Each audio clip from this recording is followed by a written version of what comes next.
Hello, everyone. Good evening. This is Guru Tom Pena. Sorry for the technical difficulties. This Guru Tom Pena for FMA discussion episode 387. And tonight we have Guru Billy Brown as our guest.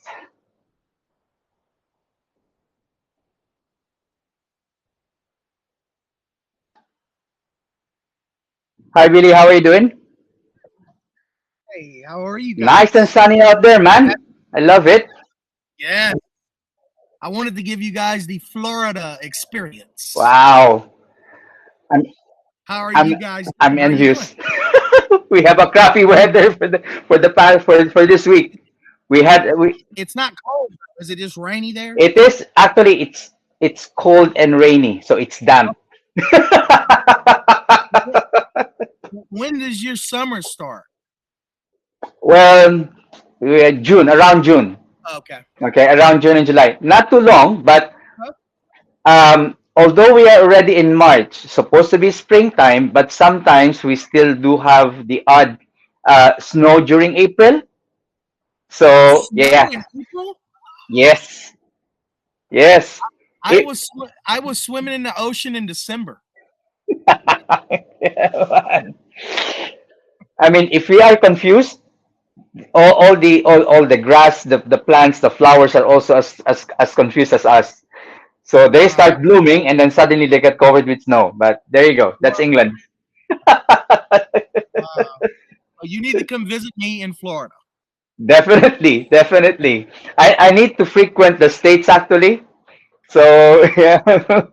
Okay. So good evening, guys. If you're watching this podcast with Guru Billy Brown, please say hi and please tell us where you're watching from. And we're going to have a very um, deep discussion with regards to martial arts training, FMA training, as we basically get older. And Yeah. also, yeah, and also like what happens when we do get some like injuries or all those sorts. And we're going to basically also talk about all the successful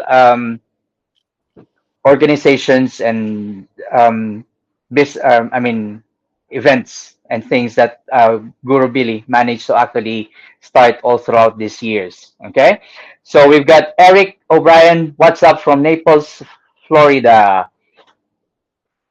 We've got Terry Hoven from Stockton, and we've got Richard Pacman from Kansas. Hi, guys. Thanks for joining us today. All right. So maybe we can start now. So, Billy, how did you basically start your martial arts journey? Who inspired you? Okay. In your martial arts journey. I grew up not knowing that. I thought every kid was doing martial arts because my dad, he started me at 1983, 84. My mom says I was 3 years old. I have memories around the 5 to 6 year old mark, but but I thought every kid was doing it. Like, it shocked me when I asked a kid one time. I think I was in second grade, and I'm like, "What Mm-hmm. does your dad teach you at home?" And he goes, "What are you talking about?" You know what I mean? I'm like, "Did you do disarms the other day with butter knives? That's what we worked on." And they thought I was nuts. You know what I mean? So you know, to me, it was bloodline, really. I never had another choice, so to speak. Maybe I would have became a doctor. Who knows? Yep. What? But but um but I love the gift my father gave me. And when he passed away, I my mom knew that that's what linked us, so to Mm-hmm. speak. And she forced me to continue that training. And like I told you earlier, I'm sure my father never knew that his hobby was going to become my life's work and my life's passion, Wow. but it did. And I'm happy it did. And like, I'll say this again too, as memories, he's been dead for 30 years now. And as memories of him fade more and more, the memories of him training me seemed to stick the most. So yeah, my father Wow, was that's a very nice gift that your father actually left you with. beautiful gift, beautiful. Yeah, Yeah. yeah. So what? Okay, what are your? How did he start you? If you can remember, how did you start you? What was the first day? I remember him starting me kicking, which is really funny because he was a very much combative type of guy. But he started me kicking. He used to always say something to me, and I remember I can hear his voice right now. He says, "Boy, always kick with your cowboy boots on." Okay. Yeah, he wore cowboy boots, and I wore all through my younger years. I wore cowboy boots, and he would make me put boots on, and then we would go kick trees. And that was the first memories. And cardboard too. He would hold up cardboard or something and make me kick it. But he had a mean front kick, and he would. It was almost like a Muay Thai teep. Later on, when All I right. started Muay Thai, I'm like, oh my god, my dad wasn't in Muay Thai. He did like I told you earlier, he did a hard kind of Japanese system. Uh, Goju was probably more the system, and we got Florida Wildlife joining us right now. I love So hearing that. I love hearing that. squirrels. We got big geese out here that are 3 foot long. Anyway, um, but he would make me kick the trees with my boots on. And he said, "You want to kick with your shoes on." And later on, when I studied Jikuno, which is a boot art, when I studied FMA, which most people in FMA they put blades in their footwear and kick with, So it kind of all made sense later in my older years. Wow. Yeah, I do remember because I grew up in one of the roughest part in Manila, basically in the Philippines. So some of the gang members actually have that kind of like knife wedge onto their on the sole of their boots. Mm. So Yeah, yeah, chicken knives, and yeah, growing up in Louisiana too. Louisiana and the Philippines are like cousins in my yes, mind. yeah. Cousins. I mean, they really are. I mean, but the first time I met Daniel Santo, 2001, uh, I told him that I drove. I said, I just drove 25 hours, sir, to see you. And I drove it straight. I had an hour or two break, but back then when I was young, I could drive all 3 days straight. And he he goes, "You just did that? You drove 20?" I go, "Yes, sir. I'm from New Orleans." And I saw him the first time in New Jersey. So I drove from New Orleans to New Jersey. And he goes, "I bet you have Filipino or Indonesian blood in your system." And I'm like, "What are you talking about? I am a white, half Italian, half German, uh, excuse my language, coon ass." That's the language we use in Louisiana. I'm a coon ass. And he goes, "No, no, no." He goes, "You don't understand." He goes, "All of the Filipinos docked in New Orleans, and some of them stayed." And he says, "Now you have blonde haired, blue eyes Filipinos, but they would never know they were Filipino." And sure enough, years later, I had a relative spend countless amounts of money Hmm. in 5 years or 10 years to trace our family bloodline. She traced it all the way back to the 1500s, which is Wow, unheard of for that's bloodline. phenomenal. Yeah. Learned that I have Viking bloodline, which I thought was cool, but I also in 1846 I have an Indonesian relative who married into my family and moved to Louisiana, and he was Indonesian. So he was right. There you go. It shocked me. Yeah, so I got a little bit of Indonesian in me.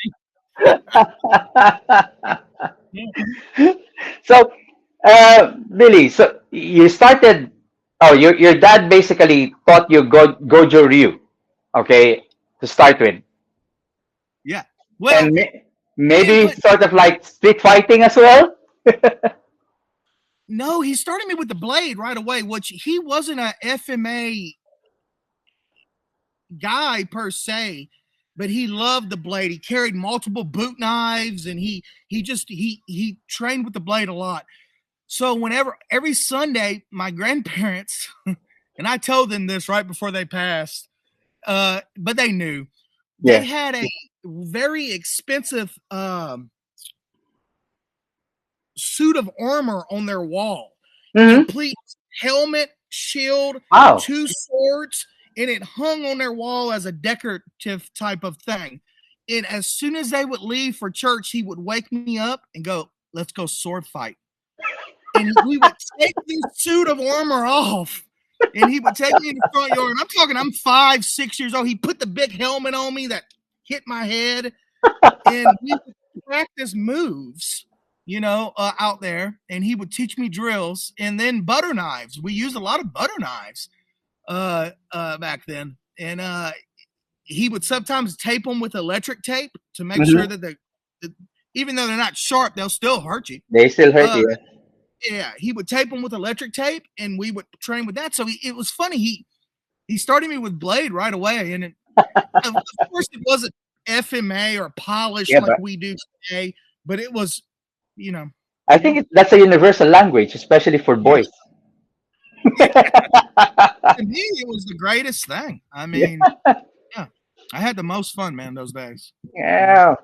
And then from learning from your dad, when did you start learning martial arts? Let's say in a more formal way. yeah. So my dad passed in 1991. I was Hmm. 12 years old, All right. and I went through a big depression. I Of didn't go to course. school for like Of course. 2, 3 weeks. I didn't get out of the Mhm. bed. And finally, one day, my mother, and let me tell you something about my mom. She's just as bad as yeah, she's a scrappy woman. But she opened up my door one I was 11. She opened up my door and she threw a phone book across my room and hit me and woke me up.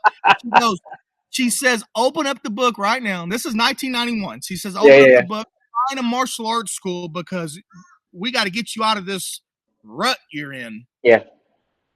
So I picked the martial arts school, and I didn't know anything about formal instruction like Yeah. that. So I rolled down and I saw a Taekwondo school, All right. and it said 6th degree black belt. And I'm like, well, 6th degree, that's got to be high, right? That's got to be good. Yeah, yeah, yeah. Said, well, I want this. This guy's a 6th degree. This other guy's a 4th degree. I don't want him. I want the 6th degree. So mom, the next day, she drove me to the school, and luckily, and Hmm. back then Taekwondo was different than it is today. Yeah. Today, sadly, it's a laughing stock kind of. Back then, those guys were the real deal, man. Mm. And they put a boot in your eye, and they just train to punch and kick all day long. You know what I Yeah. mean? So luckily, I got with a guy, and I'll name drop that guy. Grandmaster Bob Harding was my first instructor after my dad died, and he had a handicap. He had polio as a child. So the whole right side of his body was very little, and he kept it in a leather brace. And it was kind of later on, I heard that it was mostly paralyzed, his right All side, right. but his left side looked like me. It was insane. And because he couldn't do all of the competition and he just trained to hurt. He had a chip on his shoulder, I guess, because of his handicap, and he just wanted to learn how to hurt people. And he was a Hmm. bad dude. And I All was right. so lucky to get with a Taekwondo guy like that. Like and I tell people this in every one of these interviews that I do. I don't regret my traditional roots because I learned more discipline Yeah. and more just like we would take one Mhm. technique, be it just a punch or be it a side kick, and train it 3 hours. Mm. Just that. And people Yeah. don't do that anymore. You Yeah. know, mean, it's very rare to see somebody just take one technique, Exactly. and Now just it's more about like, can we do something else after 30 minutes? Can we do something else? well, everybody wants it quick now. Yeah, that's true. That's what I was told. You don't get it quick; you get it over time. Yeah, that's true. You know, so it kind of shaped my life, and I really believe that those traditional roots really made my future in the more FMA, JKD, Muay Thai, Savant, all the other arts that I ended up training in later. I think that's the reason why, if I got good at all, that's the Mhm. reason why, because I Yeah, learned the discipline and the yeah, focus to do so. yeah. Yeah, The discipline, especially the mental and emotional discipline, was already ingrained with you to start with, and exactly. it helped you excel in all those So things. when I got to FMA, I would grab a stick and literally 3 hours just do an angle one and just work on the angle one, and then later work on the angle two. Mm. So yeah. So I went to Taekwondo, and then okay. From that moment, I was hooked. Hmm. My mom would drop me off at as soon as school was over with, Yeah. probably because she didn't want to deal with me and my brother. So she would drop us off and let them babysit us, because that's what we are as martial art instructors. We're sometimes babysitters. That's partly true.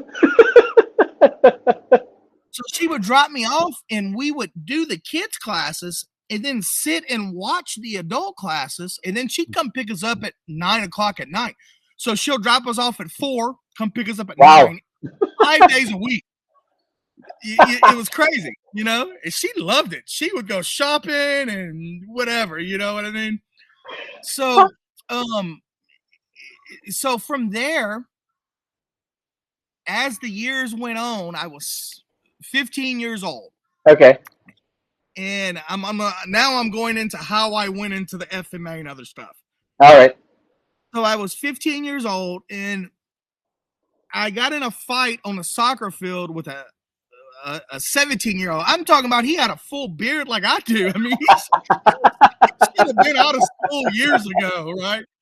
Um, so he heard that I was doing martial arts, and he was doing monkey style kung fu, Okay. All right. and but he was just a way bigger kid. He was 18, I was 15, Mm-hmm. and Mm-hmm. yeah, he had to be almost. I think he was almost 18 years old. All right. But he, I side kicked him in the gut, and it buckled him over, and Mm-hmm. I'm like, oh, I got this big boy.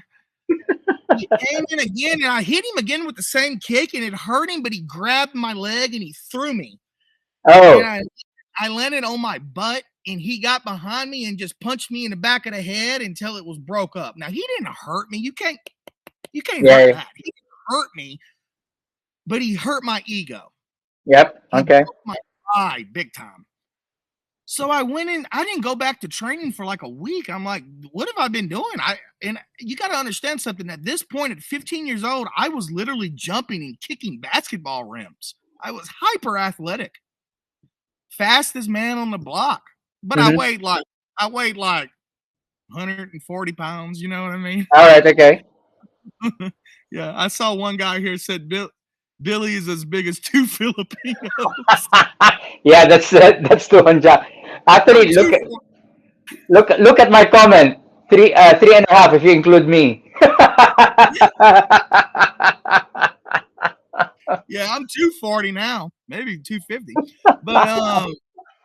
But but he broke my ego, or he hurt my ego. Well, a week later I said, let me get back into training and see what I'm doing wrong. And Hmm. I walked into the dojang, and dojang is the Korean Yeah, terminology. Korean art. Yeah, for dojo. Yeah, yeah. And I looked in the main room. We had two rooms back then. We had a little small room with a big heavy bag hanging in the middle. And then Yeah. we had a big room where all the black belts train, or all the big classes, I should say. And I looked in there and I see this little older, at this time, he was older, round, kind of, he had one of those bellies where it's round, but it looks like it's hard as a rock. You get what I'm saying? Okay. I mean, Yeah, yeah. he looks solid as heck, right? And I looked in and he's choking a guy out with a stick. All right. Literally just it's like, and then I'm watching him and he's grabbing this guy and elbowing him, and I'm like, what in the world is this? So I go to my instructor and I'm like, who's this guy? He goes, he's a guy that's renting the space to teach what he's doing, Okay. and go from there. And I walked up to the guy, and the guy's name is Guro Ron Goen, All right. and Okay. yeah, and he became my one of my main instructors. I mean, he opened up a world to me that I didn't know existed, and that's how I fell in love with FMA and Chikuno and Muay Thai. I mean, he was doing it all. He was a Remy student. He was a Richard Pastillo student. He trained with Dan Onosano. I mean, he I love the man to this. I mean, I thank him for opening up that to me. I mean, I really do. And I just got hooked to it because I didn't know there was more. You get what Mhm. I'm saying? All I had was my dad and the Taekwondo. Yeah. Yeah. I didn't know that there was more. So I got hooked and I started buying every allowance I got paid. I spent it all on VHS and Hmm. magazines and books. That's it. And Yeah. I just became addicted to learning. Yeah. I was the same. I was the same back then when I started learning martial arts. Buy every chance that I get. Buy books. Buy VHS as well. That's it. Besides from what I get from training, I do my own research. Yeah. So yeah. That's it. That's it. And I think it's, you know what? Martial arts probably in many ways saved my life. It really did. I mean, no telling where I would have went or what I would have done or how I would have turned out without it because I wasn't partying. I didn't start partying until like I was like 27 years old. I was in a I was in a school every day training, you know? So it really I skipped all that young party stuff. Like I didn't have high school friends to go party with because my Hmm. friends and family was students and instructors. Students. Yeah. I was Martial arts. Yeah. literally raised by instructors. Mm, yeah. Funny, man, when you think about it. Yeah. Yeah. No, I think I was kind of the same. Because I was like into training back then, even when I was in the uni, and even after I graduated, my friends are basically my students. My It's your friends family. in training, they're basically my family. So I never really got to like hang out in bars or in doing this and doing that. No, we're just basically training. If we're not in the dojo, we're doing some like ranger training. We're doing Yeah. some sort of like night operations with airsoft. We're doing this, we're doing that. So Yeah. Yeah. And you know what? Good for us yeah, because a lot of kids our age at that time would have been in jail or I don't know. I mean, I really don't know where else I could have, who knows the yeah, other route I could have went if not for martial arts. yeah. You know That's what I true. mean? That's very true. That's very true. Yeah.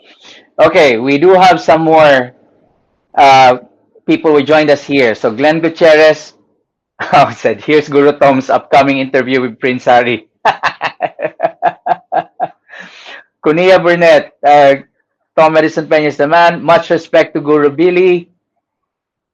Yep, Tuhon Jack is here. Patrick Maldonado. Hello, everyone from Santa Clara, Santa Maria, California.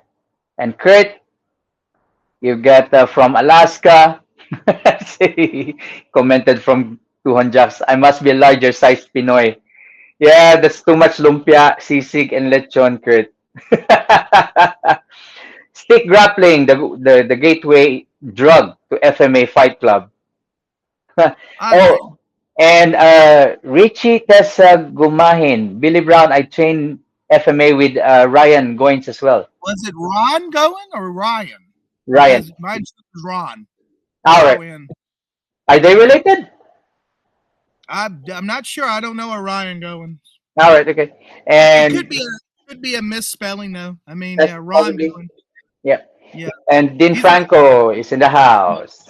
Guro, Dean. Good to see you again, sir. I just saw him a month ago. We did a seminar together. Yeah. Yeah. Awesome. So you started FMA, okay? How did you progress now from your initial instructor, Ron Goins? So Guru Ron, I think he's a lot like I think he's the reason why I'm a lot like I am. Like when I coined the term Maglo Hook Kali, Maglo Hook means to blend or blending. Yeah, And I wish it meant mud because I've literally trained with probably 12 to 15 FMA guys at this point. And I take I've had well-known instructors look at me and go, "Man, I see like 10 different systems in you.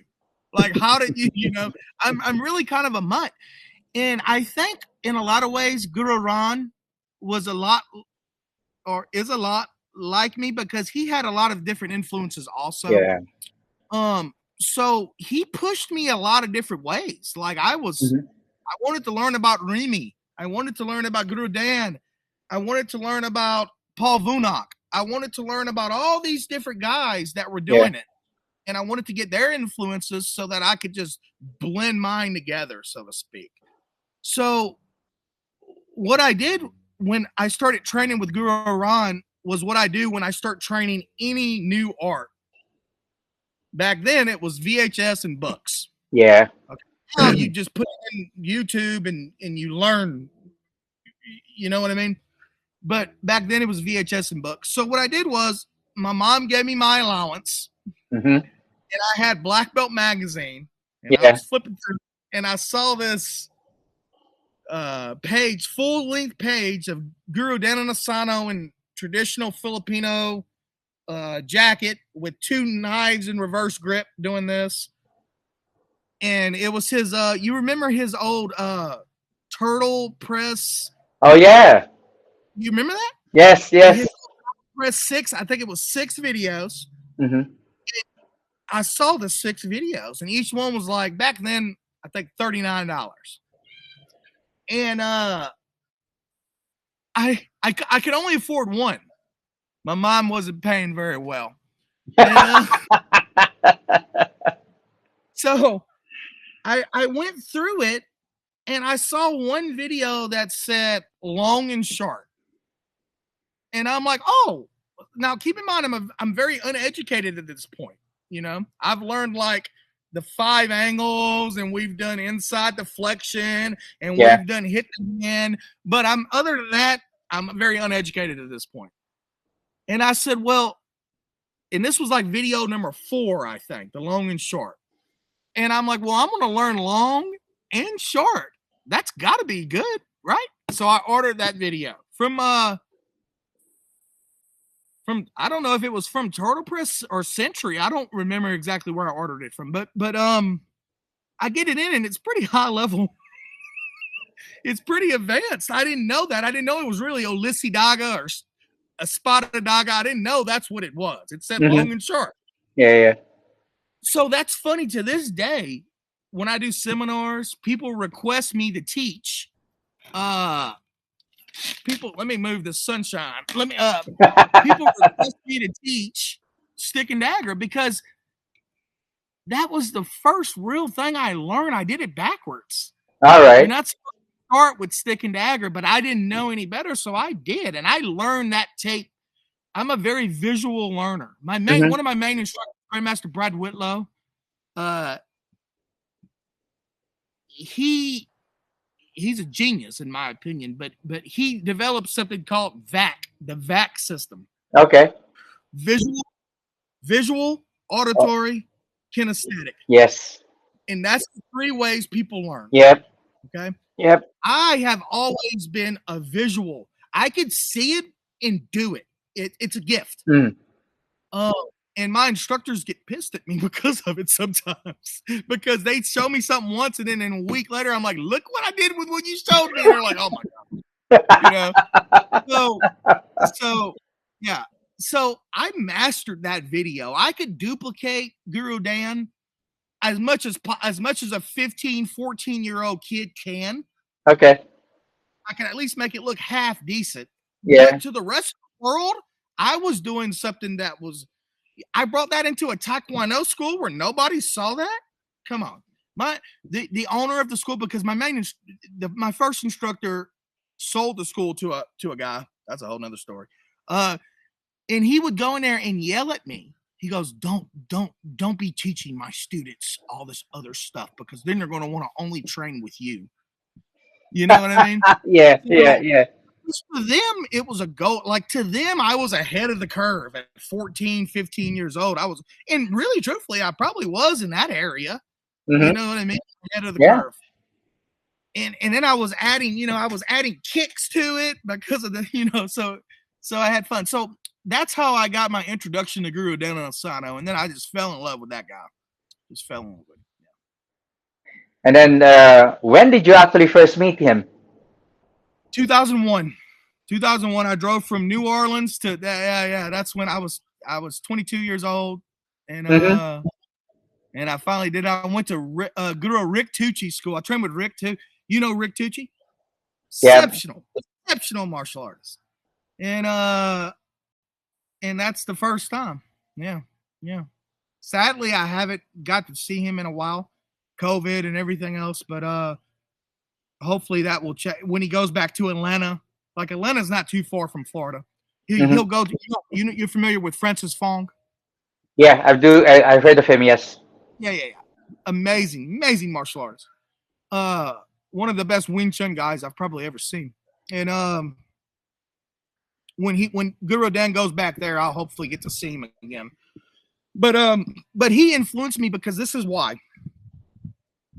I was strictly kind of combatives till I met him. I was strictly just students would come in and I'd put helmets on them and I'd straight blast them and punch them and kill them on their face.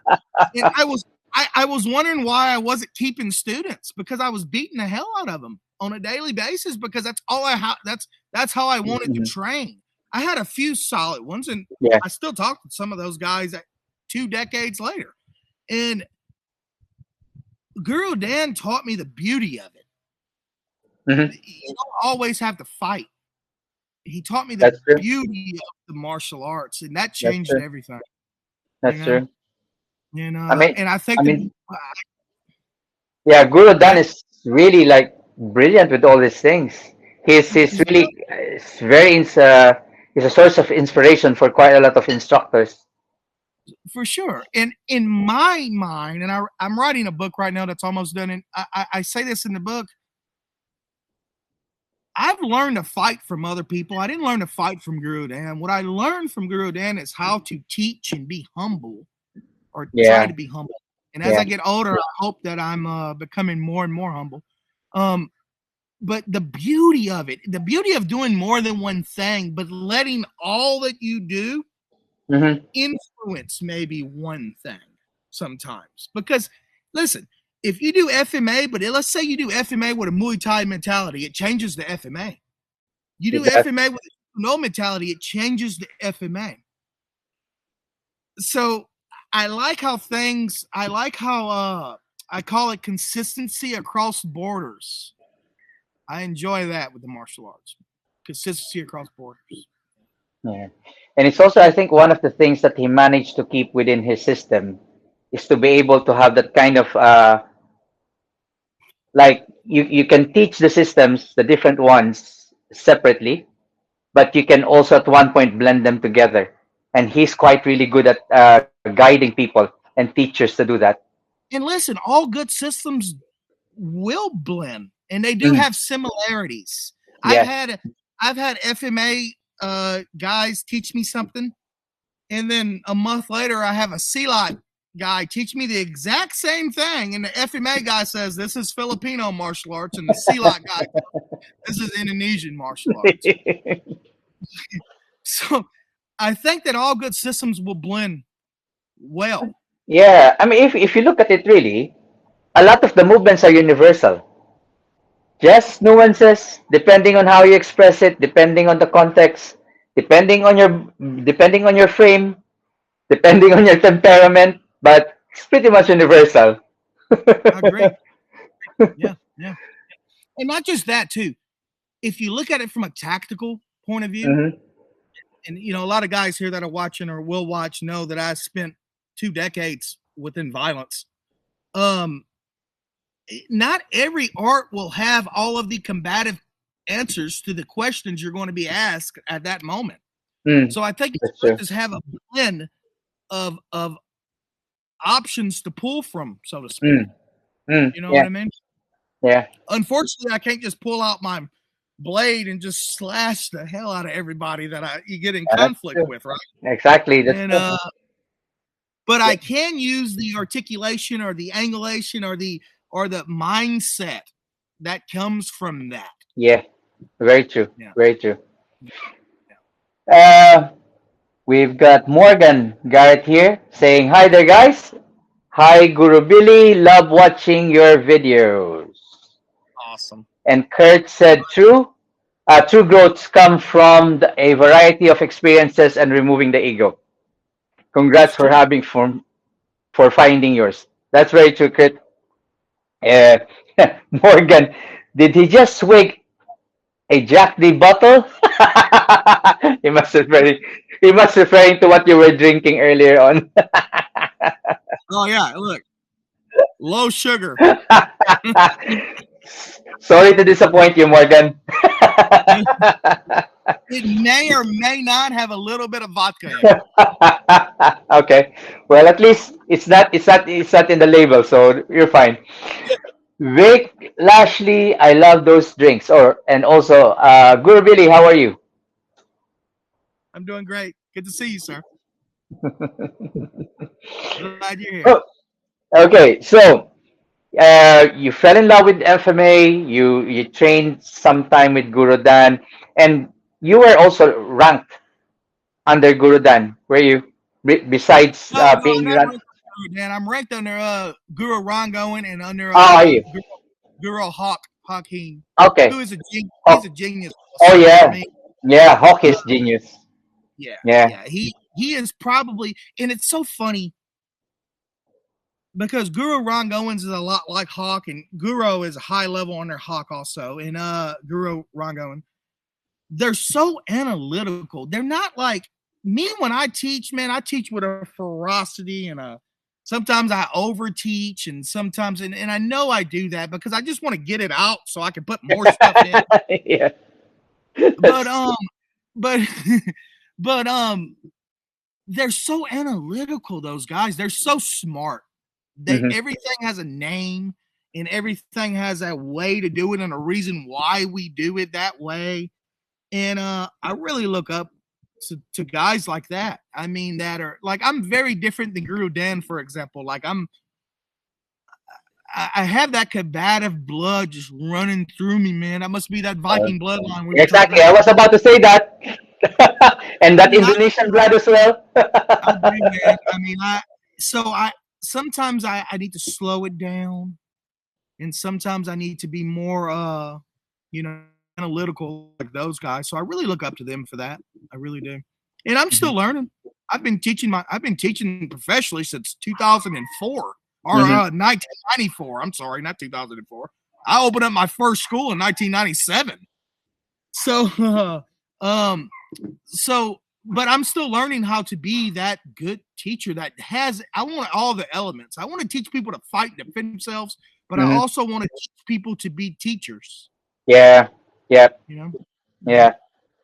I mean, it's always a never-ending journey for us as teachers. We It always is. learn different things every day. With every person that we encounter, we learn from them. With every circumstance that we encounter, we learn from it as well. So, That's and it. it's never And let me we don't stop growing as well as teachers. let me say this too. If you want to get better, teach. Mm. Teach. And I know that sounds a little selfish maybe, and maybe it is, but teaching will skyrocket rocket your own I don't know what's all the animals around me right now. I really don't. There may be an alligator sneaking up. Just letting you know. You read my mind. So, um, but teaching makes you better. It really does. Yeah, it And does. you have to teach with conscience. Yeah, You can't just that's do it true. for completely selfish reasons. Yeah. Yeah. I So, mean, I've been in that situation. One of the because I started with formally, I started with Aikido, and okay. the basically the time that I managed to really like got deep into understanding the art is when I started like teaching it under Yes. supervision of my instructor, of course. But at least, yeah, I was teaching it. I was already like sort of like mid-rank student by that time, so we were like helping the white belts, and it's actually that's where I also got um, that sort of like discipline of always making sure that you teach the beginners Yeah. And because listen to teach kids. I, yeah, I I have to now. All of the yeah, violence and the blood I've seen, man, and had people do nasty things to me, and I had to do it back to them. yeah, Kids keep me grounded. I don't think that I good. will ever stop teaching kids. And there's lots of guys who've been teaching as long as I have that say, I just want to teach adults. I don't have to pay kids anymore. And I understand that Yeah, completely, but teaching kids keeps me grounded and humble. It yeah, really and does. it Yeah. actually helps you to be more creative, Yes, for sure. methodology wise, program wise. Yeah. Yeah. Okay, Yeah. Morgan has a comment here. I had a student that is very much like you, Billy, very combative oriented. When we what's this? Oh, I'm reading it. So Yeah. Stevia tries to muscle through the glow. Yeah. My goal is not being to enhance his combative, but to soften him in the flow. I believe therein lies the key to releasing some inner peace to those that struggle. Yeah. Yeah. Yeah. Yeah. Well, let's be honest. I mean, you can look at martial arts two ways, and I think if you look at it just being martial, you miss the art, Mm, and if you look at it just being artful, you miss the martial. yeah. I think you need to. Paul Vunat used something back since the '80s. He says you have to have self perfection and self preservation, and then you have to blend Yes. them. That's very true. That's very true. And I think that that's very true. And I was all about the self preservation because I needed to be, because I threw myself as an 18-year-old kid working doors in New Orleans, of all places to start out, which was insanity. And so I had to have that. And I was the young buck, and I had to have that self preservation. But as I got older, I realized that there's much more to this. And if I'm dedicating my life to Hmm. it, which I have, and I'm going to, I mean, I don't have no other options at this point, right? Of course. If I'm dedicating my life to it, I may as well get the full Yeah, experience. that's very true. And I think that martial arts has helped me. I had a I got uh very bad temper working club doors. I and now I'm all about Zen. I have that switch, and y'all can feel it on this screen. I guarantee you. That But presence, that glow. but I keep it now turned off until if I need it. You know what I Mm. mean? I I'm think more about it's really important that you need to learn how to switch it off and on. that's the biggest thing. Mm. That's the biggest thing is that I call it the KI intensity dial. KI, killer instinct Yeah. intensity dial. You have to be able to switch it to 11, as my Mm. instructor Ron Goins says. Why 11? Because 10 ain't good enough. And then you have to learn to switch it back down and Yeah. pick up your daughter or your wife and get out of the Yeah, that's situation true. That's true. and go from there. Yeah. Because violence is not martial arts. Mm. Violence is not art. Yeah, Violence is it's warfare. And exactly. you don't want to let that, because if you only do that all the time, it will erode you a little bit. Yeah. It will wear you out. It will basically set you into a what's this? A cycle. downward spiral. Yeah, Yeah. yeah, for sure, for sure. I Yeah. don't regret. I don't regret all those years of being involved with violence. I do regret how long I did it though. 10 years would have been enough. 5 years would have been enough. That Hmm. still would have given me the experience and knowledge, I think. But 20 years was way too much. Now I pay for it with injuries and pain. But Hmm. it is what it is. I do have a different So outlook when I teach. yeah. So like the first 10 years that you were actually in the security Huh? profession, you were like doing the doors. But after that, did you start your own like security agency as well eventually?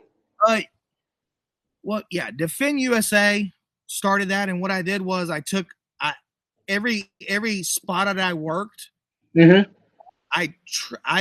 I trained my personnel, which was great because a lot of times doormen and bouncers we do stuff that we probably shouldn't do to people to drunks that probably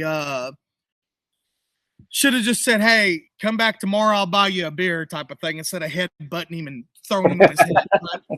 So I got to the point where I could train my people where I worked, Mm-hmm. helped my job a lot. You Of know what I course. mean? Of But course. but yeah, other than that, I did some bodyguard work, Brooks and Dunn, Mm-hmm. George Jones. Uh, I didn't see any action with none of that though. All the action came from clubs and bar rooms. Well, I think it's the type of environment that you have basically. I mean, if you work the door of clubs, I mean Yes. that's almost like asking for trouble because you're always gonna meet And them every night.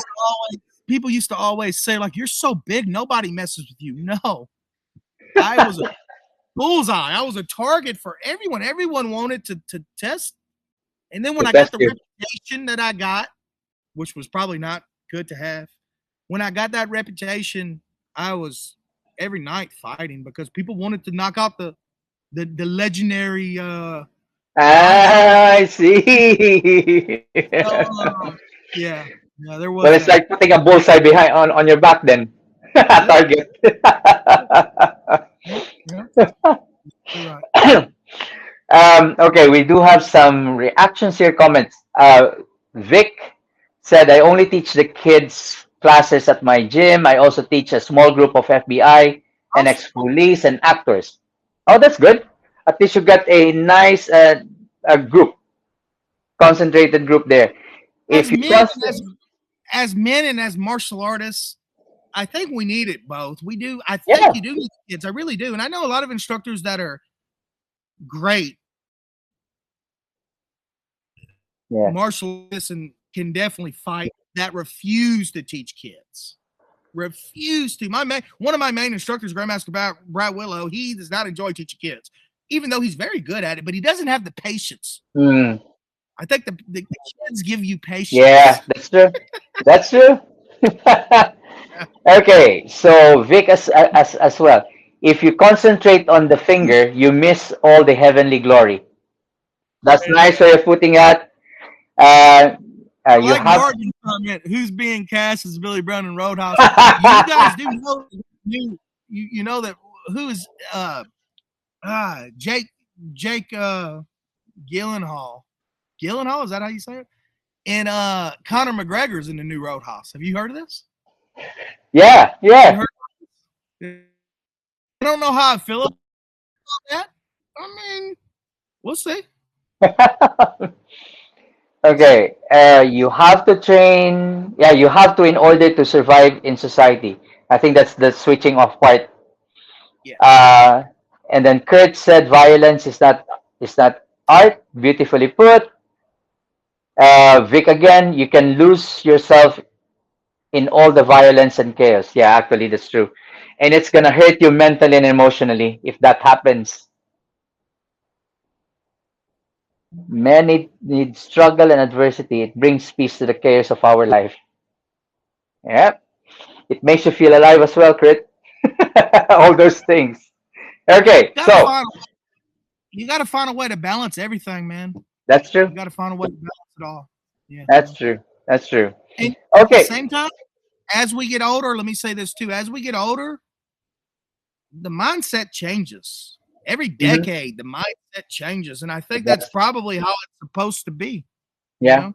Yeah. So, I mean, it also goes with the changes in your lifestyle, the changes physical yeah. as well, and everything. So yeah, we go I to got that. listen, y'all may see her. I have a huge goose that makes me roll her eyes and just look at us, and she is beautiful and big. I hear her, she's here. So anyway, carry Okay. on. Okay. Special appearance. There you go.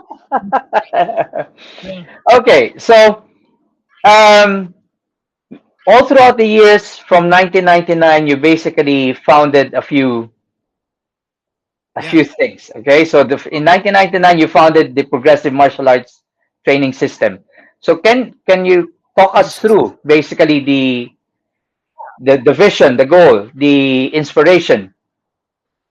Yeah. The first name was martial art. That was my first business that I ever opened. And I actually lied about my age to sign the lease. I was almost 18. And All right. I was 18. And back then they didn't care. You had the money to put the down payment down, they didn't care. And it was rent was like $600 a month. Come on. That's a light bill today. That's a Yeah, water yeah, bill. yeah, Um, yeah. so so it was martial arts unlimited, and then I changed the term a couple years later to progressive martial art training systems. So what I wanted was I wanted a organization Hmm. that was void of politics. First thing, because Yeah. I was part of like 5 or 6 organizations at one point, and I couldn't handle the politics and to Politics. pay Yeah. me $300 a month to do what for why. I mean, Hmm. you're not giving me nothing in return, you Yeah. know. Um, so I wanted an organization that was void of politics, and I wanted an organization that kind of fit the needs of multiple. You know, a lot of people don't want to do FMA. A lot of people don't want to do Muay Thai. A lot of people don't want to do Hmm. Jiu Jitsu. I wanted to offer options, and I wanted to be a solid instructor that could give them those options. You Yeah. know, so that's where progressive martial art training systems came from, and then from there, my combative organization was Defend USA. It later turned into Adaptive Combatives because I Okay. never knew I was going to be an international kind of known guy, and I later became that a little bit. So Defend USA was just like, hey, let's just learn self defense, and that started. That's an interesting story, obviously. If we got a Hmm. little time, Yeah. I'll, Of course. Of course. I'll give you the quick version. Um, in 2001, uh, an organization by the name of CASK, Hmm. Citizens Against Serial Killers. All right. They worked with local police departments and FBI agents to try to find and arrest a very prolific serial killer by the name of Derek Todd Lee. You guys can Google him. He died, and Awesome. I had a FBI friend message me years ago. I forgot how long ago, but he says, "Just want you to know, Derek Todd Lee just died in jail." I'm like, yes. So, but he basically plagued Louisiana. This is where I was living at the time. This is where Hmm. I'm Hmm. from. Obviously, I told Yeah. you guys. Yeah. Yeah. In this organization, they basically set out to find a program that they could send that program all across the state to empower women. All right. And they interviewed military guys, law enforcement guys, well known. You ever heard of RAD? RAD? I don't know if they're around anymore even. But they I think interviewed I've heard of them. Yeah. yeah, they were really big. RAD, I forgot what they stand for. Anyway, and then they interviewed me, and luckily they wanted my program. They said it was different and more barbaric, which it was. I mean, I was teaching thumbs to the eyes and headbutts and elbows right first class, right? I mean, biting the ear. I mean, Yeah. I was kind of, and uh so I worked with these departments, and they shipped me around Louisiana. They would rent out entire casino boats. Keep in mind, I'm 20 years old, 21 years old, so this is Hmm. Hmm. throwing me into this. And they would ship me around the entire state. They would rent out entire floors of casino boats. Louisiana, by the way, is a big gambling state. Not like Vegas, but they have casino boats Yeah, yeah. everywhere. And they would rent out for, I'm talking 100, 150 women. I'd have to wear a microphone to teach. And that's what they did. They put me on the news, and I threatened this serial killer. I'm like, if we will find you. I was acting like Willie Nelson, and I have a set of skills, and craziness, and so through that, I developed Defend USA because it was different than progressive martial arts. All right. Okay. Martial arts was the art. Yeah. Yeah. Defend USA is the violence. Mm. I call it now. I call it becoming a student of violence, which I think is very important for It everyone. is. It Become a is. student. You don't have to do it every day, and I understand that there's lots of guys that do MMA and they focus on the sports side. Hmm. Lots of guys do Brazilian Jiu-Jitsu competitions. They focus on the sports side. Boxing matches, all that is beautiful. Do it, Yeah. but at least once a week, twice a month, 3 times a month, devote yourself to becoming a student Of of violence. violence. Yeah. Because none of that is violence. Yeah. That's combat sports, maybe. I don't even like using the term combat. None of it is violence. Me hitting Mm. you with a brick and running you over with my car, that's That is violence. violence. Yeah. You know Yeah. what I'm saying? So Exactly. very different things. Yeah. So that's when Defend USA was born. And then later on, I used the term adaptive combatives. Yeah. Okay. It's actually nice to see that you've got like two parallel programs Yes. running side by side. Okay. Yes. And a lot of the guys that I have some great JKD students or FMA students that love the art so much and they love Magla Hook Collie and they train. But every now and then they'll call me up and go, hey, can I come in and do a private class with adaptive combatives, just 2 hours? And I'm Hmm. like, yeah, they'll come in, we'll do a private class, and they'll go back to their training their martial arts. So they Yeah. see the difference, so to speak. Yeah. That's very important for them to realize that okay, this is the drills that I'm doing in martial arts or FMA won't just cut. I need to be doing something else. Yeah, yeah. Right. Kurt, our priorities shift at different stages of our lives. Our willingness to engage in violence without consequences adjusts as our wives change, of course. For many, it has been having a wife and kids. Yep, Let me tell yep, you you something need, about my wife, though. yeah. Ooh, she can go too, man. She knocked out a 200-pound guy in my club one night. She grabbed him. He kept grabbing her butt. And we had a friend with us. She had a friend with her too, and he was just very being. And she told him like 3 times. And I had this thing whenever she would come see me, come visit me at work. I had this thing where she told me to do this, Yeah. where she goes, "Don't intervene." She goes, "Act like you're working, and I'm just a patron at this club." You Mm, know, she says, "You'll know if I need you."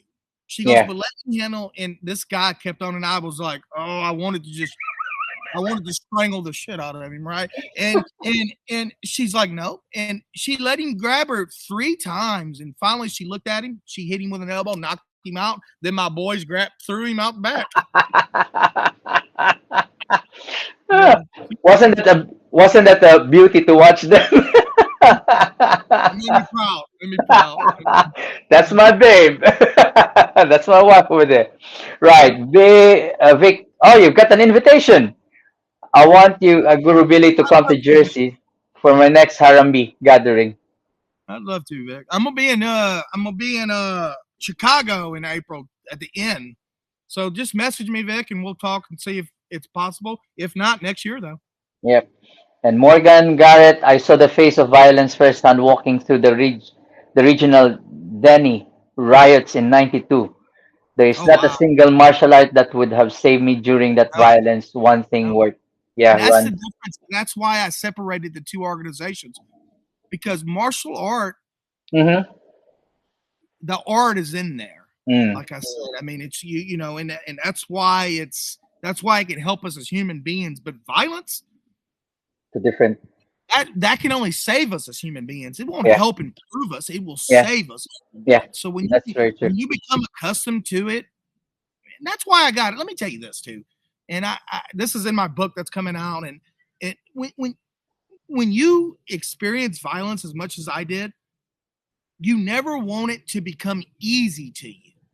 Mm-hmm. It became so easy to me that I craved it. That's a no-no. You don't want to crave it. Yeah. I craved it because of ego, because of I don't even know all the reasons why I craved it, but I craved it because I was good at it. That's why I craved it.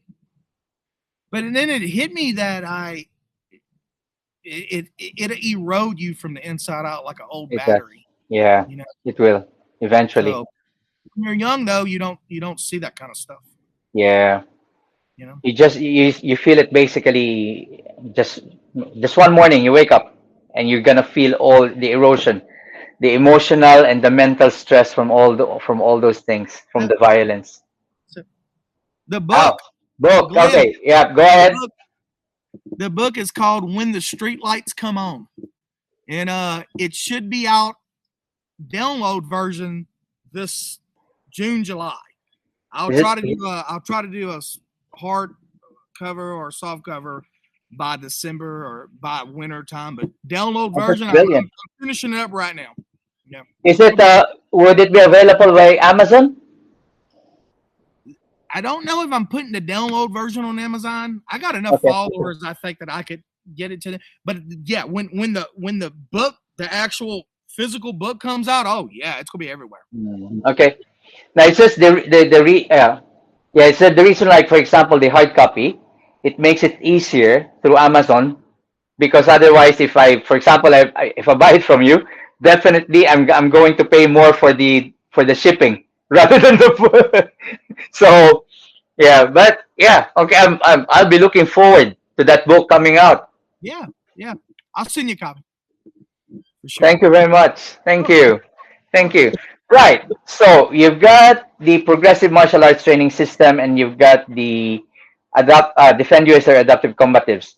Yeah. You also started the Counter Assault Tactics program. So that's part of Defend USA. Oh, The, that's part of Defend I, USA. the best way to explain that is the CAT program, Counter Assault Tactics. Yeah. You have a tiger on the logo, you know. The best way to say is that was the precursor to the new term that I use, adaptive combatives. All right. Okay. Brad Willow told me 25 years ago. He said, and it's always stuck with me. He said, in a fight, you have to become a chameleon Mm-hmm. and blend and adapt yourself to the new situation. Change colors, he used to say. That's true. So that stuck with me. So adaptive combatives, adaptive. The logo's a chameleon. I mean, it kind of, yeah. I kind of got away from the tiger and the, you know, yeah, But that's actually a nice way of like uh, tying up everything with your program. yeah, yeah. And that's life. Yeah. Adapting and Exactly. changing colors as life changes. Oh my Exactly. God, that's living. That's living.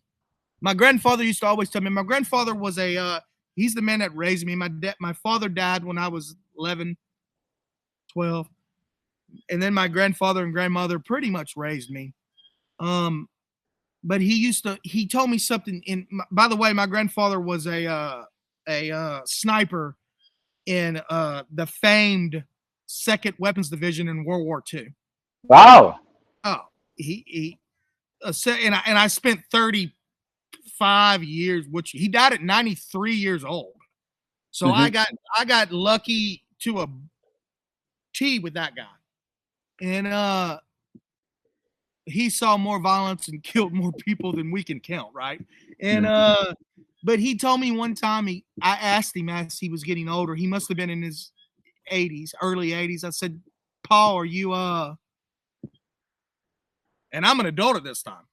And he used to always open up to me. He didn't tell stories to none of the other. In fact, some of his kids, I felt were jealous Hmm. in a way because he wouldn't tell them stories about the war, but for some reason he knew that I was just wired to be able to hear them, right? Yeah. And he told me stories that some of them are going in the book, but he told me, he goes, I said, "Are you getting prepared?" I wanted to know. I mean, how he felt. He goes, and I'm named after him, Billy Joe Brown. His name was Joe, and no, not very many people know my middle name. Now all of you guys do. Anyway, he Billy Joel. he said, he says, if you want to learn to live, you got to learn to die, and that gave me chill. Still to this day, gives me chill bumps. And he was very right. If you want to learn to live, you got to learn to die. You got to understand violence. You got to understand death. You got to understand all That's those things. true. And I think that's all important to living a good life. Yeah. You know? Yeah. Yeah. Okay. Morgan said that's what time Billy Brown mom and every Every mom mom. told their kids to Yes. get. My mom was different. My mom, she used to always say, if you're not home at 7:30, you don't eat. You sleep Mm, outside. mm. I know. Yeah. Otherwise, you're going to have like some projectile thing. Yes. Yeah. Yeah. Yes. I know. I was raised the same actually. So you have before the sun comes down, you have to be at home. That's it. Man. That is it. Yep. Yep. Okay. With the when you were still like doing the cats, you did a women's only version of this one. Yeah, that's what I taught to the with the cask organization. Okay. Yeah, I called it the cat program back then. Yeah. All right. Okay. We had shirts with tigers on them, and yeah, you Wow. know, I was a kid, man. All right. But So real yeah, good, go. and it empowered so many women. We were on Fox News multiple times. I haven't in the last years, but I used to get random emails from women. I'll What tell a time quick did story. you? Right now. I got a random email from a woman back in 2000 and 2000. I had my school in Tennessee. 2006. Mhm. So I taught the program in 2001. Then I think they caught Derek Todd Lee in 2002. I need to maybe do. When they caught him, obviously the organization fell apart because there's no more big bad wolves out there. We don't need this anymore, Yeah. right? Yeah. We Yeah. got the Yeah. wolves. We don't need it anymore. So the organization fell apart, and for a while I quit teaching it, and Mhm. women to women only. And to this day, I do teach women only that same program to this day. But I get a random email, and she goes, Mr. Brown, I just want to tell you that you saved my life. And I'm Wow. like, and this was email. It wasn't cell phone or text. Obviously we didn't have much of that back then. Yeah. Yeah. And she goes, I'm going to tell you the quick story. She goes, uh, I went on a blind date with this guy, and Mhm. I messaged back. I'm like, first mistake, no blind dates. That's how I met my first fiance. And Yeah. No Tinder uh, back then. no blind date. That's how I met my first mistake. So she says, yeah, he goes, he was Mr. Perfect. I mean, he brought me to dinner, and we went to a fair, and it was just beautiful. And she said, she goes, so I invited him home for drinks. And she says, we came home, and he sat on my couch. I made us drinks. I think she said she made margaritas. All right. And she says, and I told him, she said, I'm going to go upstairs and change and get out of my clothes and wipe some of this makeup off. She Yeah. said she went upstairs and she got into her night, whatever, pajamas, whatever. Mm, mm. She goes, I was wiping my makeup off. She goes, I look in the mirror and he's behind me. And she said, it wasn't the same person. And see, later on, I understand what violence. I mean, I understand what Mm. evil people, if you want to use that, whatever you want to use, whatever term you believe in. Yeah. it's always hid within them. Yeah. They show you their representative first, Yes. and then they show you their real soul. Yeah. So she says he wasn't the same person. She goes, his face looked different, his voice sounded different, and he growled at her. She said, and he goes, "I didn't come here for a drink. You know what I came here for." And she said, immediately I heard your voice in my head. And your voice says, grab something, hit him with it. Grab an object, hit him. Grab an object, hit him. Grab an object, hit him. She goes, and that's just one little piece of my class, but that's what she heard. And she got calm. And she says, okay, big boy. She started walking to her bed. She goes, come on. She grabbed her house phone, hit him in the head twice, ran to the neighbors, called the cops. He went to jail. So to this, just telling that story, I got chills because it Yeah. you know, it makes me emotional a little bit. But Of course. I don't know if I saved her life, but I probably saved her from being raped. You know what I Yeah. mean? That's true. That's true. I mean, still at one point it could be that you save her life because if Yeah, yeah, it would have a huge impact on her. I mean, for it sure. could change her if Yeah, basically she had been raped at that point. So exactly. yes, Yeah. definitely. I think you did. I think you So did. yeah. So Job done. Well done. I'm honored to have been able to do that. You know what I mean? Mm, So yeah. yeah. I think it's important, man. I think that martial arts is important, and I think that violence education is important, and I think they're both important for the same reasons and for opposite reasons. Yes. I Yep. think that martial arts That's true. will better you as a human being. It will make you Yeah. coordinated. It will make you healthy. It will Mm, make you uh disciplined. That's the yeah. biggest. That's true. That's the biggest That's thing true. that's missing today. I think in Yeah. so many of these new MMA and which I love the athletes and I love it, but I think they miss the discipline area. Mm, Now it's like I get calls all the time going, "Hey, I want to fight in 6 months. Can you train me?" I'm like, "No, I'm not. No, I'm not putting my name on that package. mm, You train with me for 2 years, then we'll talk about getting you a fight. You know what I yeah. mean? Nobody wants the discipline. They want the quick. Yeah. Yeah, Unfortunately, want the I quick. mean, I think it's important that it is to the martial arts, to training in martial arts, that you basically get that kind of balance in your life, Yes, because that's basically where you invest on your emotional and your mental progress as well yes, through discipline. hmm So, which you won't get basically if you're just basically engaging it like either in combat sports or just in pure violence. and It's gonna eat you up. you know what else? The beauty of the human body and the way it can move and the things it Mm, can do that most people don't think it can do. That's why I like FMA so much. And as I get older, mm. I the, the it's body expression to a T, man. Oh You yeah, know, yeah, it yeah. really. It's kind of like dance, except that we create our own rhythm. That's it, dude. That's I like that. Can I use that? Yeah, sure. I'll tell it came from you. Okay, Thank you. I like I like it. Yeah. All right. So you've basically made two parallel programs. Yeah, Okay. But down the line, something happened that basically well, kind of like inspired you to create Profit. Profit. Yeah, Yeah. Profit What was a total. happened? Profit was a total. Well, uh, I'll do the quick version. Okay. I was working a college club in Tennessee, and Mhm. it was pouring down rain, and we had just I didn't, but they had just painted. They didn't paint it. They stained the deck. It was a wood deck. Oh They stained no. it that day earlier. And I think the rain, what happened was I don't think it was completely dry, and it just Mhm. made it like an ice rink. I mean, it made it very slippery. Yeah.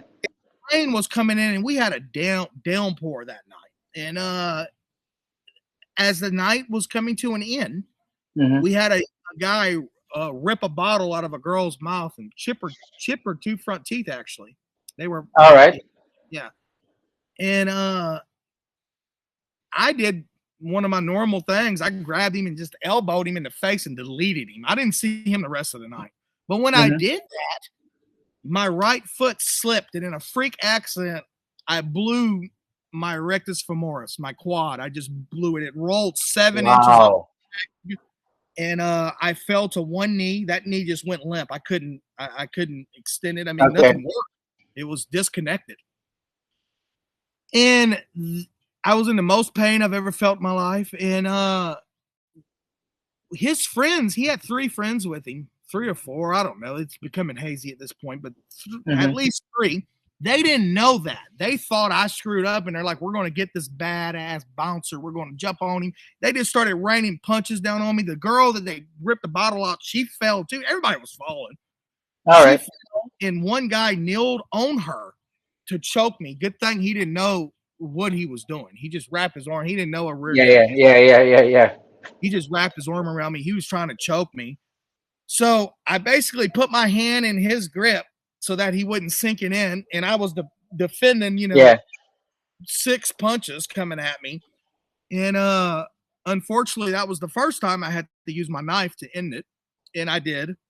Hmm. And I went to the hospital and the and I'm making this super cool. All this is gonna be in the book, guys. All Uh right. Okay. I went to the hospital the next day. The detectives came to see me, and within 5 minutes, ruled it self-defense. My leg was, and you can see these pictures on Facebook. My Hmm. leg was this big. It was swollen. Blood. My calf was black. And the reason why, which I didn't know, when you tear a muscle, the muscle bleeds down the So bleeds inside. downward. Yeah. Yeah. Yeah. Yeah. My Yeah. calf wasn't hurt, but it was black because the blood was bleeding into it. Mm. Uh, they ruled it self defense, and I didn't. Thank God I didn't have to take a life, but the knife ended the fight. Let me tell you. And so I couldn't walk for 15 months. I taught classes in a chair, and then I progressed to a cane, Hmm. and uh, and I got depressed and I got fat, Hmm. 380 pounds fat. I'm 240 right now. I had to do something. So I made up this crazy eating. I switched to paleo diet. I don't know if you ever All heard of right. paleo. I switched to paleo, and my workouts were insane. And it was pretty much just body weight workouts. Like we got to Hmm. the point I was doing 1,000 push-ups in 26 minutes. Wow. It's of 100. It got crazy, and all this video and pictures of this is on my Facebook page. Well, people started. I went from a size 46 pant to Hmm. a 34 in 8 months. And now I couldn't do that, Wow. Okay. unfortunately. I mean, this was years ago, but at that time, I still had that youth behind me, and I made it happen. And yeah, and people were like, "What did you just do?" And they said, "Can you teach us this? Can we?" So at first, I had two brothers who started training, and then that became six, and then eight, and then 10, and then I put a name to it. ProFit was born. Okay. So that's how, yeah, it was total accident. And I need to get, because I don't know if you knew that I was hurt again recently. I was ran over by a Jeep, and Ow. What I happened? almost, I almost lost my foot. And yeah, me and my wife was walking one night. We used to walk like 3 miles a night. All right. And, and we were on the sidewalk, and Florida drivers, worst driving I've ever seen in my life here. Houston is bad. Atlanta's bad, but not like Florida. Good Lord. And a guy wasn't paying attention, and he hit the curb and ran me over, dragged me 2 lanes, and then Oh. never knew he hit me. He had a big jacked up Jeep with a grill in front. If he wouldn't have had the grill, I would have died. But I hung on to the grill as he dragged me. So in my mind, I was like, and he didn't know I was there. That's the crazy part about it. So in my mind, I'm like, put your foot in the grill, jump off to the side to clear it. Now we're in the middle of 2 lanes. There's multiple cars coming. Yeah. Yeah. Yeah. Thank God. It could have been, this could have been a lot different. You wouldn't have been hearing, this could have so easily been where I wouldn't have been able to do this. Yeah. Yeah. This. Interview. So I jumped, but I didn't clear my legs. He ran over both feet with his Jeep. Oh. And and he broke my toes on my right foot, which I've been a martial artist for 40 years. Broke toes is another Tuesday for me. But what he did with the left foot was it grinded in on the road, and it just took the. Oh, all right. You saw nothing but bone, veins, and ligaments. And uh so yeah, then it kept getting infected. I got cellulitis so bad where they were like, "We're going to have to remove your foot." And I looked at the doctor, and he knew me. He at this point, and he knew what I do. And I said, Yeah. "Doc, I'm gonna be honest with you." My wife just broke down laughing when I said this. I said, "I'm gonna be honest with you." I said, "You can remove it, but I'm removing something off of you too." And he stopped and he looked at me. I said, "I'm just telling you the truth. You can take it off, but you're losing something too, Doc." And he goes, "Well, okay." He goes, so he called a colleague from Atlanta who's a infection specialist, and they had a powwow, and they were able to do it's $25,000 shot that killed the infection, and I saved my foot Ah, putting. Yeah. So, but I gained weight a little bit, so I'm a little heavy right now. I mean, I'd love to get back to 215. At 215, man, I'm super fast and powerful still at 215. I'm 250 right now. Yeah. I mean, you'll be able to get back. Oh yeah, yeah. I will. That'll be I have. fine. Yeah, for sure. Oh, okay. Glenn, uh, did you yell at the Florida man during the accident? Could he hear you? You know what's funny? He could have ran, man. He didn't. So I kind of respect him for that. Like he easily that happens all the time in Florida. People hit and run. Just Mm, Google it. Google it. I mean, it's so many people get killed by that kind of stuff every day. But he after he ran over me, he circled back, and apparently he had his own back injury, and he was on some pain pills, and okay. All right. his alertness wasn't all Wasn't there. all there. Okay. And sadly, he didn't have any insurance, so I didn't really, $200,000 in doctor bills later. I'm gonna have to pay, but I'm blessed to be alive with a foot. I would be an honorary mean bastard Mm, with mm. only one foot, guys. Yeah, Listen, you're gonna have it. You won't see him smiling now if that happened. yes, yeah, yeah. Okay. And also, because of being worldwide known, you started your own production, Progressive Productions. Progressive Productions. Another accident. Um, so I started making videos. At first, it was called On the Mat with Guro, Billy Brown. And I started making videos for my students. I wanted them to be able to have references to what we're doing, right? Okay. And I posted one of these videos online, and I started getting messages from all over the UK, Germany, Australia. And this was in 2014 is when Progressive Productions was born. And I got this great idea. I'm like, it's kind of a unique idea because I was one of the first to really do it. Hmm. I'm like, let's save money on DVDs and shipping costs because Yeah. I started with the DVDs, but to ship a DVD to Australia was like more than the DVD Yeah, cost. it costs more, right? The DVD, yes. So I'm like, let's do everything online. Let's find a way to you pay a very low really. I mean, my wife still yells at me to this day. I hate that it's so low. You need to go up on your prices. And I'm like, listen, when I conceived this idea, I wanted to make it where it was more affordable and easy for Mm. them to get the material to the people. So I made this thing where it was once you order, you get the password shipped to you, you log in, the videos are yours. And that's Progressive Productions. And let me tell you, when COVID hit, it saved our lives. Oh yeah, definitely. We would have been under a bridge because you got to understand, I sold my school in Tennessee. We moved here, not knowing anyone, but we had a school owner, a shady, another story. We had a school tell me his school, which already he claimed 80 students. Later on, we All found out right. it wasn't even a fraction of that. But we had a school owner selling me his school. We had a house picked out. Okay. Everything fell. So we moved into a motel room, and we lived in a motel room for 2.5 years. Oh, And okay. Progressive Productions paid for that. I wasn't teaching. Yeah. So thank God. I mean, I think things work, whether you believe in God or whatever you believe in. I think things work out Mm, for yeah, yeah, in yeah, some of our experiences and thought processes, and that's a big thing too.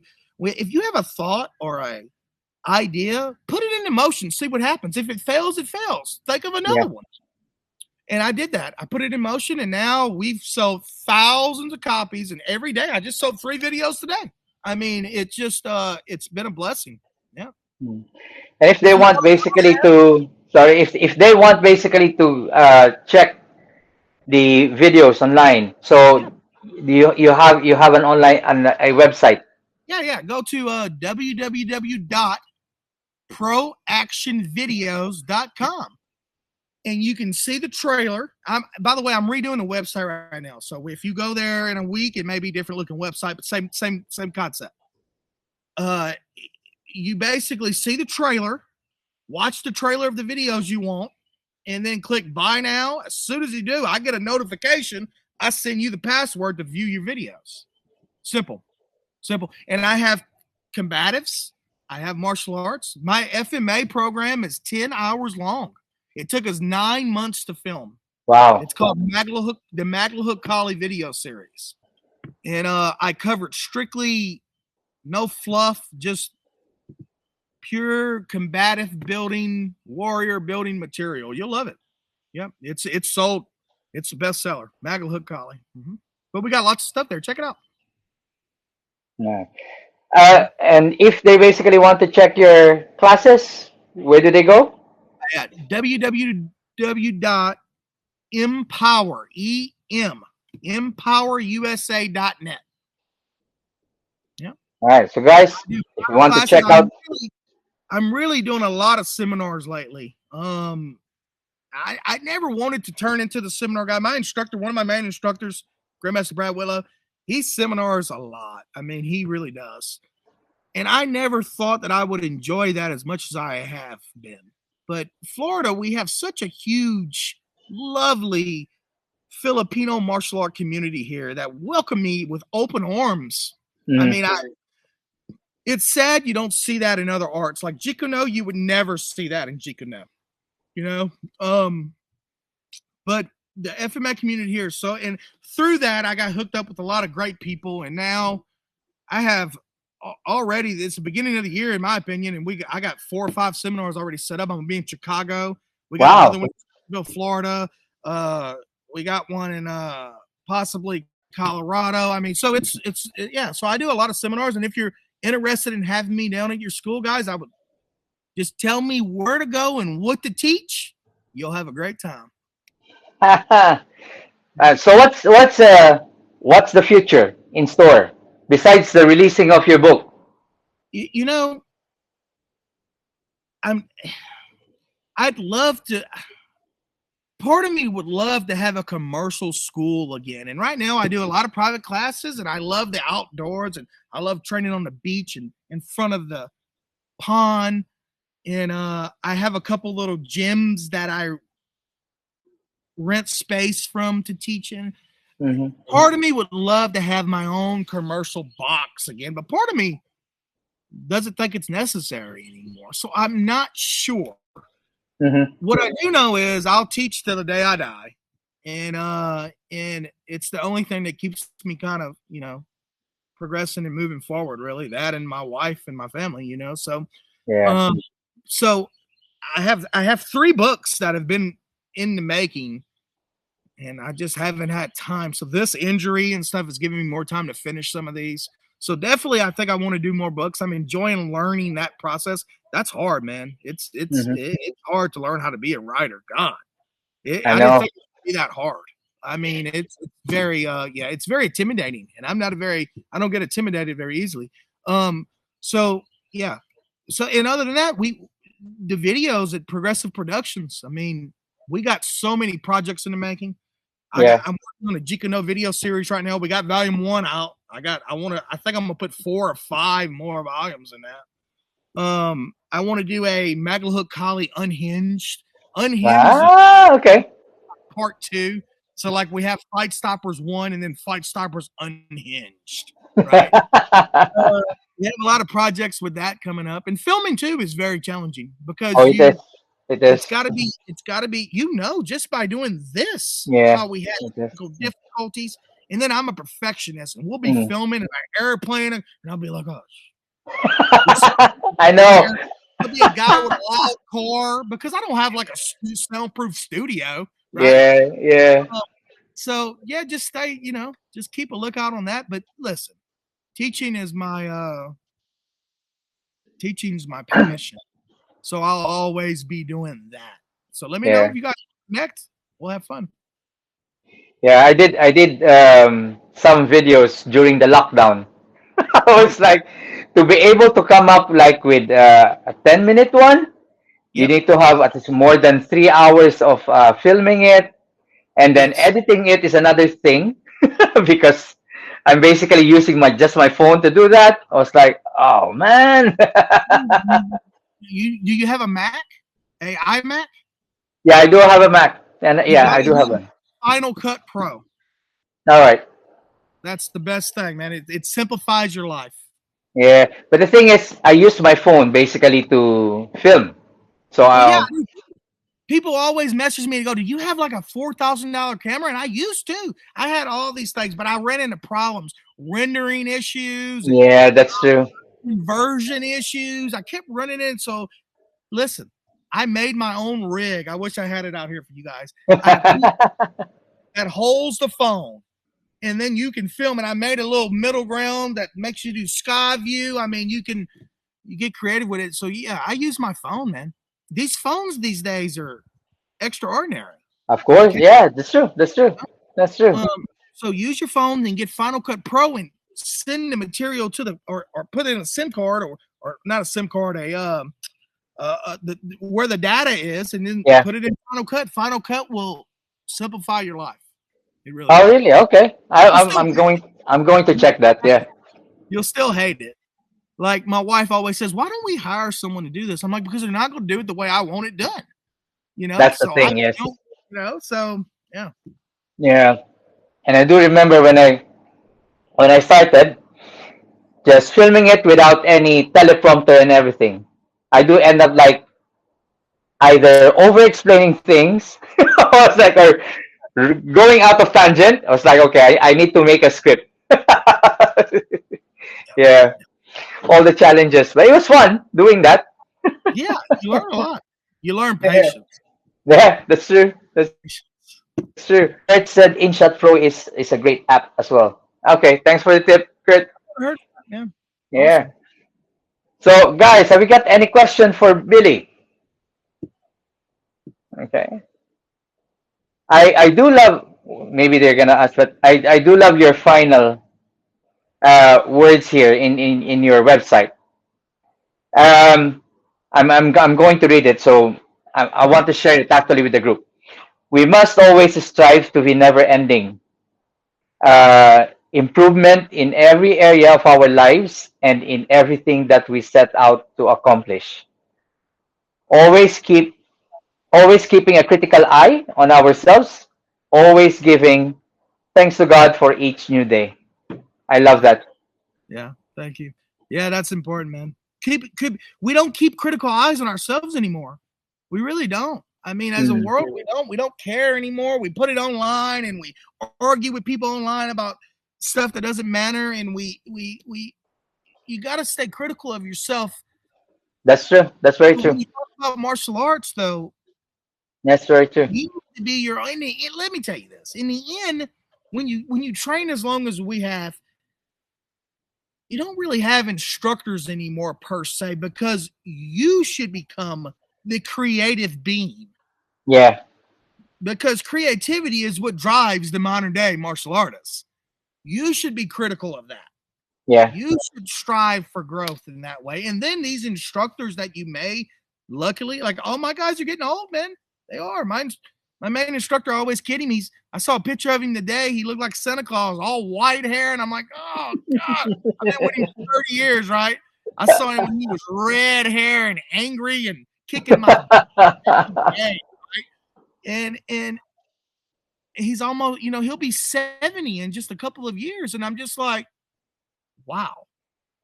And he has been a great inspiration on that discipline. Like he runs every day. Hmm. 64 years old, I think he is now, 65. He runs every day. He boxes and kicks every day. He does my material, Kali. He does it all now. And he's a Taekwondo grandmaster, a pioneer, Hmm. you know. And then people like Hio Cho, who I got lucky enough to spend some time with. I went to Hawaii to visit Hio Cho, and he knew I was coming. We set it up another person, and I walk in he's got this upstairs big huge dojang in Yeah. Hawaii, like 5 minutes from the beach, beautiful. And I walk in expecting to see tons of people. No, you know who it is? An 80-year-old man full of sweat because he got a workout in before I showed up. The floors are mopped. He mopped them. Hmm. And I walk in and it blew my mind at the discipline. At 80 years old, this man still maintains. That to me is martial arts. That to me is what it's all about. Mm. It took me a while to learn this because of all the violence, and Yeah. we don't train for today. We Mm. train for the future. Yep. And Nicely put. Nicely put. I'm glad I finally understood that. Yeah. Nicely put.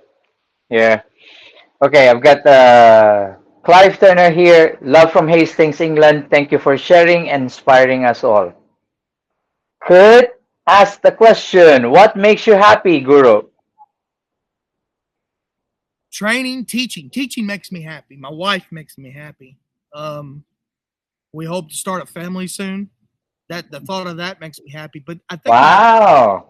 yeah, I think my ultimate is teaching. I mean, teaching has always been my drug of choice. Hmm. When I'm sad, I teach. When I want to get better and learn something better, I teach it. And I'm just addicted to the teaching. I really am. I mean, I would literally teach 24 hours a day if they'd let me. Um, and I like his question here. What Yeah, brings actually, I was about to be. Yeah. Yeah, what brings you hope for the FMA community? Ah, that's a hard one. I don't know if FMA will ever be like the next karate or the next uh taekwondo or the next MMA fad. I don't think it will be because we deal with weaponry first day. And I think somehow that deters people, Mm. but they're missing the beauty of that alone. You skip all of the BS and go to the weapon the first day, Yeah, and exactly. and, uh, and the weapon educates the human body more than jabs and crosses do. So I think that people like Denon Asano and people like Remy Prius and people like Leo Gahe and all those guys that paved the way for people like you and I Mm. think we just need to keep that torch, Yeah. burning, and hopefully more and more people will see. I think there's a beauty to it. It's a deadly beauty, yes. It's a bloody beauty, yes. But it's beautiful still. And I hope that more people see that. And I think that's how the art's going to continue to grow. If people see the beauty of it and the family of it, it's a family. We're on here right now. We're talking. People are going to see this. Yeah. That's a family, Yeah. and you don't Yeah. see that in really other arts. My friend Seafood Dwight, he has the Jikuno podcast, and I love that guy. But you don't see the camaraderie and the family feeling in Jikuno like you do with FMA. It's a family art, you know. Mm. Yeah, here's a follow up. Family. Beautifully put. Thank you. Okay.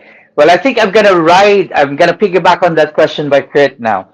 So, what advice can you give to the FMA community at this point?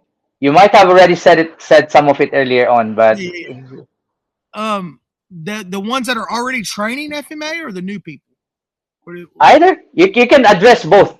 I think the people that are training, whether you're new or you've been doing it for years. I mean, I think the biggest thing is to constantly seek the growth, because FMA is one of those arts that you can, and I said this earlier, I believe, Mm.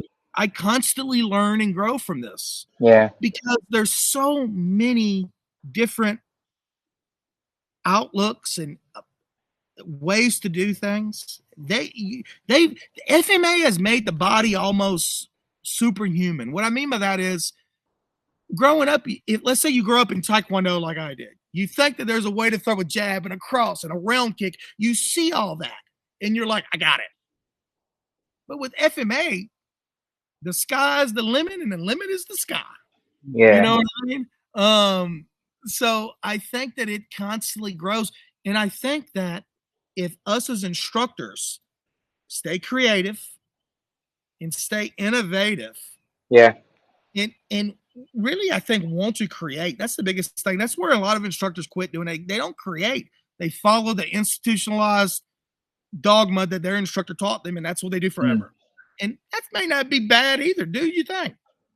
But if you can take what you learn and plant trees with it, Mm. I think that that's how it's going to grow, and I think that's how you're going to mature. And then don't be afraid to teach. Don't teach till you're ready, but don't be afraid to teach, because teaching makes you better, and teaching influences the next generation. That's why I like teaching kids. They're the next. When I'm long gone, those They're the young ones. ones, Yeah. they spark just a plant just one seed. Yeah. They just take it to the next level. You know, Yeah. stay creative, because creativity is probably the most important attribute for the modern day martial artists. That's a Guro Billy Brown quote. Well put. Well put. Well put. Well, I think, I, unless basically you still have something No, I've to share with us. had a blast. It's been great. I really had a nice time, like talking to you and doing this interview with you.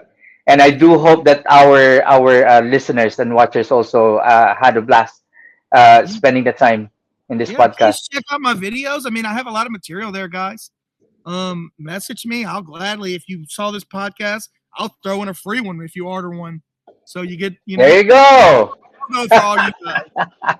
There you go. Find me on Facebook, man. I know I don't know if Facebook has kind of fallen out of popularity, but I use it a lot to connect with people still. Mm. So find me on Facebook. Yeah. Yeah, no, that's yeah. I use it for connecting with a lot of people also. Yeah, especially like meeting people like yourself.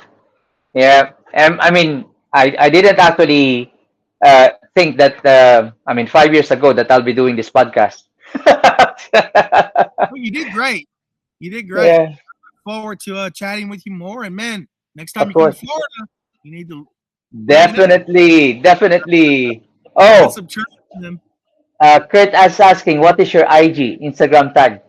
Ah, I'm just new to that. I'm not new to it, but I'm just now learning to work it. But all I can say is put in Billy Brown, you'll find me. I'm sorry I don't have that answer. But you'll see me. It's my pretty face right there in the picture, and you'll see me. But please send me a yeah. Yeah, it's official Guro Billy Brown. Oh, Official Guro Billy Brown. Yeah, you got it. we're friends in our Instagram. There you go. There you go. All right. All So right. yeah, I will definitely I'll be speaking to you more privately, and Awesome. once when I'm Florida, I'll definitely get we definitely have to meet up. And I hope you guys get some sunshine soon. Yes, please send us some. And tell your son I said hello. He's super talented. You should be very proud. I haven't seen your 14-year-old, but I saw your older boy. Boy, he's a big old boy, isn't he? Yes, he is. He is. For Yeah. being Filipino too, I mean, he's yeah. My Yeah. wife was He looking at some of your videos earlier. She goes, "Wow, his son is a lot bigger than him." Well, And he, they should be. yeah, They should be. can he They kick your should. butt yet or no? Yeah, they should have like this. They should be carrying the stronger genes now. Yes. Yeah. So, but yeah, thank you very much, and Thank I'm you. All right, and I'm flattered that you have basically seen my son in Oh, action as well. of course. Oh, yeah, of course. Yeah. Oh, Thank you, hi, guys. Paul. Huh? The Paul and Token just actually signed in. Paul and Token. Paul Rosales. I think he's also based in Florida. I don't He's from see. Marco Island, Florida. Okay. Oh, Yeah, okay. that is his. Antoken ako is basically his Facebook name. He's Awesome. actually Paul Rosales. Yeah, Okay, great. Well, find me, sir, on Facebook or whatever. We'll chat. yeah. Him and his friend June also runs a podcast, the Okay. June and All right. Paul show. Well, I'd love to be on if I'm invited. Awesome. Yeah, there you go. All right, okay. It has been a pleasure uh, chatting with you, Guru Billy, and in behalf of the FMA discussion and the community, thank you very much. And we Thank you. haven't seen No, I your. was just, I was hoping I could. It was too noisy for her. But I'll send you a picture of her. All right, okay, She's okay, huge. Sticking okay. out of my hands. She's this tall. I mean, she's 5 foot tall. Wow, Yeah, it's crazy. wow. Well, So have a nice weekend. you too, sir. Thank you very much. Thank Thank you you all very for much. being. Thank you all for. See Yeah, you yeah. soon. Bye bye. Bye. Bye bye. Right. So once again, thank you, Guru Billy Brown, for being our guest in episode 387. And tomorrow we've got a back-to-back interview. I'll be interviewing Maestro Alex Ersha, and Dean will be interviewing, I think Mark Madeiros, if I'm not mistaken. So check us out tomorrow. My interview with Alex is 7 o'clock, 7 p.m. here in the UK. So I think that's about 2 p.m. He'll be in Florida by that time. Okay, so he'll be doing some demos as well. So once again, in behalf of FMA discussion, thank you for watching. See you tomorrow. Enjoy the rest of your weekend, guys. Bye.